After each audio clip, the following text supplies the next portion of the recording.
নমস্কার বন্ধুরা, stock DNA Bangla চ্যানেলে আপনাদের সকলকে স্বাগত। Stock DNA the DNA of stock market. বন্ধুরা, মার্কেটের আবহাওয়াটা একটু গরম, সবাই দেখতে পাচ্ছেন যে হঠাৎ হঠাৎ ফল আসছে, আবার হঠাৎ রিভার্সালও আসছে। তো সিচুয়েশান অনেকেরই বোধগম্য হচ্ছে না, এটাই স্বাভাবিক, কারণ মার্কেট এখন একটা দোলাচলের মধ্যে চলে এসছে। নানা নিউজ বা নানা রকম একটা ভীতি, প্যানিক যেটাকে বলে, সেটা কাজ করছে এবং মার্কেট ওভারবট হয়ে গেছে। এটা আমরা কখনোই ডিসাইড করতে পারবো না ইনফ্যাক্ট। কারণ কি, মার্কেট এখনও টপ লেগেছে কি না এখনও বোঝা যাচ্ছে না। কেন? কারণ হচ্ছে যে মার্কেট যে পজিশানে আছে, অবভিয়াসলি মার্কেট টপের কাছে আছে, কিন্তু মার্কেট এই জায়গা থেকে কোনো একটা লেভেল, যেরকম ধরুন আমরা এখন নিফটির ক্ষেত্রে সিওপিতে দাঁড়িয়ে আছে।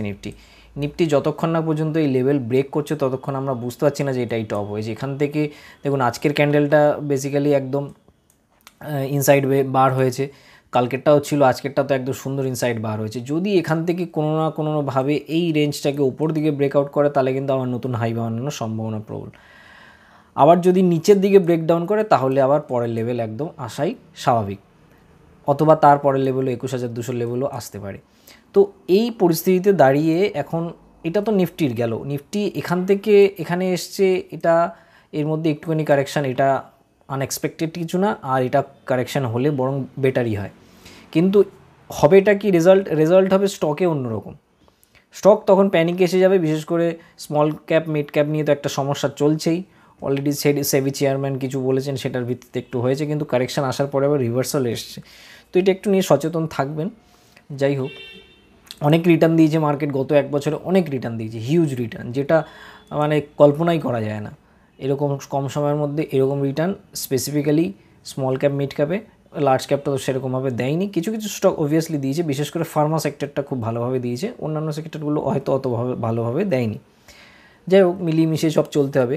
এখন আজকের আমাদের যে আজকের আলোচনার স্টকটা আগের দিন যে রিকোয়েস্ট করেছেন বন্ধু, সেই স্টক নিয়ে আলোচনা হবে, সাথে একটা অ্যাডেড থাকবে। সেটা হলো, প্রথম স্টক হলো আমাদের সেল।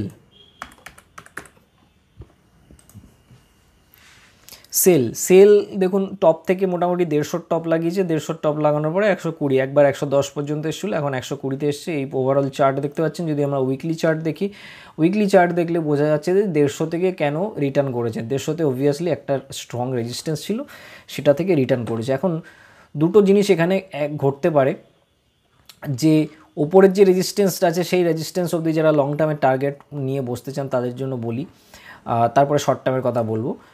যে লং টার্মের ক্ষেত্রে এই 150টা কিন্তু ব্রেক করা বহুত জরুরি।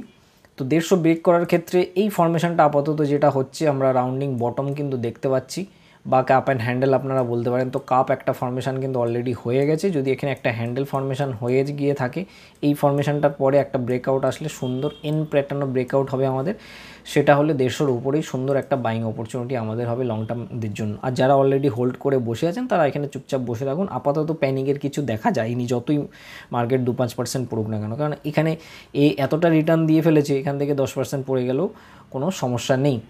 মোটামুটি 110 পর্যন্ত, তো এই রেঞ্জ পর্যন্ত কোনো রকম চাপ আপাতত দেখতে পাচ্ছি না।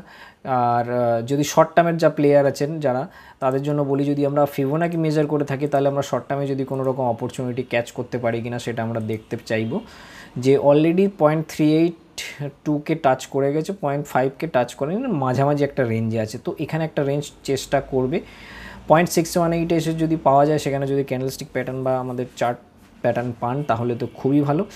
আদারওয়াইজ যদি না পান, অসুবিধা কিছু নেই। যে পজিশানে আছে সেই পজিশান থেকে কিন্তু ডেইলি ক্যান্ডেলে আমরা দেখতে পাচ্ছি এখানে কিন্তু একটা সাপোর্ট নিচ্ছে।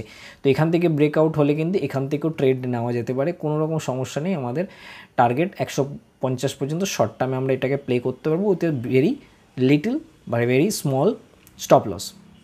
ঠিক আছে, এবার আমাদের পরবর্তী স্টক হলো ইয়াত্রাত হসপিটাল। ইয়াত্রাত হসপিটালটা চার্টটা আমি দেখলাম, খুবই ভালো চার্ট,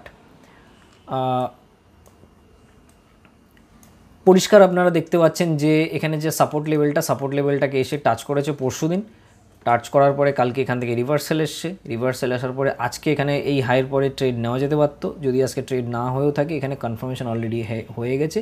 এই হাইয়ের পরে আমরা একটা ট্রেড এখানে প্লে করতে পারি। ছোটো স্টপ লস এই নিচে 300 মোটামুটি 60 লেভেলে আমরা স্টপ লস মেনটেন করে আমরা এটাকে টার্গেটের জন্য 440 থেকে 480 রেঞ্জের দুটো টার্গেটের জন্য আমরা এটাকে প্লে করতে পারি। এখানে ওয়ার্স্ট সিনারিওতে কী হতে পারে, একটা ওয়ার্স্ট সিনারিও এটা হতে পারে যে এই যে রেজিস্ট্যান্স লেভেলটা আছে, এই রেজিস্ট্যান্সটা লেভেলটায় গিয়ে স্টকটা ফাঁসতে পারে, ফেসে এখান থেকে বড় একটা কারেকশান, মানে টাইম ওয়াইজ কারেকশানের বা রেঞ্জ বাউন্ড একটা সিচুয়েশান তৈরি করতে পারে। সেটা হতে পারে, কেউ জানে না হবে কি না। আবার এখান থেকে বেরিয়ে 480 বা নতুন একটা আপ ট্রেন্ড শুরু করতে পারে। এখন আমাদের নিলে তাহলে আমাদের ওই 440 পর্যন্ত একটা টার্গেট প্লে করতে হবে, তারপরে আমাদের ট্রেলিং স্টপ লস চলবে। যদি আমাদের 480 পর্যন্ত পাই বা তার উপরে পাই, তাহলে সেইভাবে বাদবাকি নিয়ম তো অলরেডি আপনারা ভিডিওতে শিখেই নিয়েছেন। সেগুলো যারা শেখেননি তাদেরকে রিকোয়েস্ট করবো যে আপনারা চ্যানেলে গিয়ে স্ট্র্যাটেজি ভিডিওগুলো দেখে নেবেন, তাহলে আপনারা বুঝতে পারবেন কী সিচুয়েশান। আর পরিষ্কার দেখা যাচ্ছে যে 360 স্টপ লস, 360 যদি কেটে দেয় তাহলে আপনাকে বেরিয়ে যেতে হবে। ঠিক আছে, নেক্সট স্টক আমরা দেখব, সেটা হলো আইআরএফসি।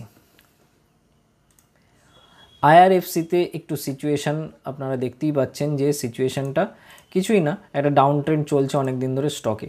এই ডাউন ট্রেন্ডটা চলুক, কোনো সমস্যা নেই, এটাকে ফলিং ওয়েজও বলে। এই ফলিং ওয়েজটার একটা যদি ব্রেকআউট আসে, মানে আমরা যদি এইখানে ব্রেকআউট দিয়ে ক্লোজ পাই, বা ব্রেকআউটটা একদিনে হয়ে গেল, একদিনে হয়ে গিয়ে বড় ক্যান্ডেল তৈরি করার পরে 2-4 দিন পরে রিভার্সাল এসে এখান থেকে আবার যদি ঘুরতে চায়, তাহলেও কিন্তু আমরা এখানে একটা সুন্দর ট্রেড পাবো। আদারওয়াইজ আইআরএফসিতে যেরকম এনএইচপিসি বা ইরিডার ক্ষেত্রে ডিসকাস করেছিলাম কয়েকদিন আগে ভিডিওতে, আপনারা দেখেছেন যে সেই মতো কিন্তু কারেকশান ওখানে কিন্তু আমরা প্লে করেছে মার্কেট, এবং আমরা ওটাকে দেখেছি। অনেকেই ভাবছিলেন যে না আর হয়তো পড়বে না, কিন্তু পড়ে গিয়েছে মার্কেট। এটাই হয় যে কোনো একটা স্টকের মুভমেন্ট যদি আমরা ঠিকঠাক বুঝতে না পারি, তাহলে আমরা ফাঁসার সম্ভাবনা থাকে। যেরকম এনএইচপিসিতে অনেকেই 100 লেভেলে ফেসে বসে আছেন, ইরেটা তো আপার লেভেলে বসে আছে, আজকে ইরেটা কোথায় চলে এসছে। তো এখান থেকে যে দেখুন সোজাসুজি মার্কেট উঠে গেছিলো, কয়েক দিনের মধ্যে উঠলো, কিন্তু কত দিন ধরে এখনও পর্যন্ত কারেকশানে ফাঁসিয়ে দিয়েছে। তো আপনারা যদি ওপরে বাই করে থাকেন, এরকম লেভেলে বাই করে থাকেন, তাহলে আপনারা এখনও ফেসে বসে আছেন, আপনাদের প্রফিটের কোনো গন্ধ এখানে দেখতে পাচ্ছেন না। তো এখানে সবথেকে বেটার সাপোর্ট এখানে আমরা যদি দেখি, তো 100 লেভেল একটা খুব ভালো স্ট্রং সাপোর্ট। এখানে যদি স্টক কোনো মতে আসে, তো এখান থেকে রিভার্সাল প্লের ক্যান্ডেল পাওয়া গেলে আমরা এখানে সুন্দরভাবে ট্রেড করতে পারবো। আরেকটা ট্রেড এখানে দেখা যাচ্ছে যে এই যে ফলিং ওয়েজটা তৈরি হচ্ছে, এর একটা ব্রেকআউট, হয়তো এটা কালকে আসলো না, পরশু আসলো না, আস্তে আস্তে এখান থেকে নেমে এখান থেকে আসলো, যে কোনোভাবেই আসুক না কেন, এখান থেকে একটা ব্রেকআউট আসলে আমরা সুন্দর কিন্তু এখানে একটা টার্গেট নিয়ে এটাকে প্লে করতে পারবো। ঠিক আছে, তো এখনও পর্যন্ত এটা সেরকম কোনো সম্ভাবনা দেখা দেয়নি। তাহলে এটা ডিসকাস করছি কেন? ডিসকাস এই কারণে করছি কেন, আইএফসিতে অনেকে ফেসে আছেন, যারা ফেসে আছেন তারা একটু ওয়েট করুন।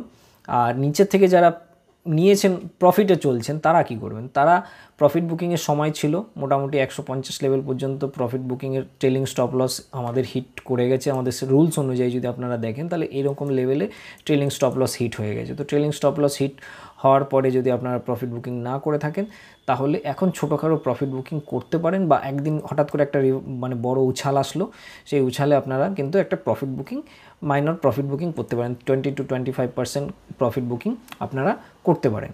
আদারওয়াইজ ওয়েট করুন, এখানে কোনো সমস্যা নেই। কোম্পানি এখন আগের থেকে অনেক স্ট্রং হয়ে গেছে, সেই আর পেনি স্টক এখন নেই।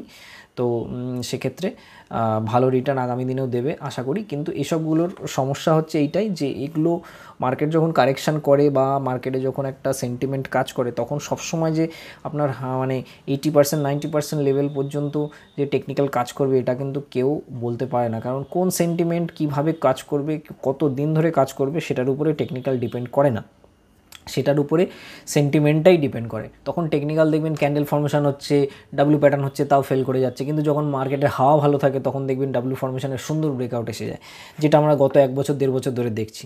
তো এখন কিন্তু ওই জিনিসগুলোকে কমপ্লেক্স করে, এখানেই আপনার এক্সপিরিয়েন্স, আপনার নলেজ কাজ করবে। এই জন্য টেকনিক্যাল আপনাকে শিখতে হয়, মার্কেটকে বুঝতে হয়।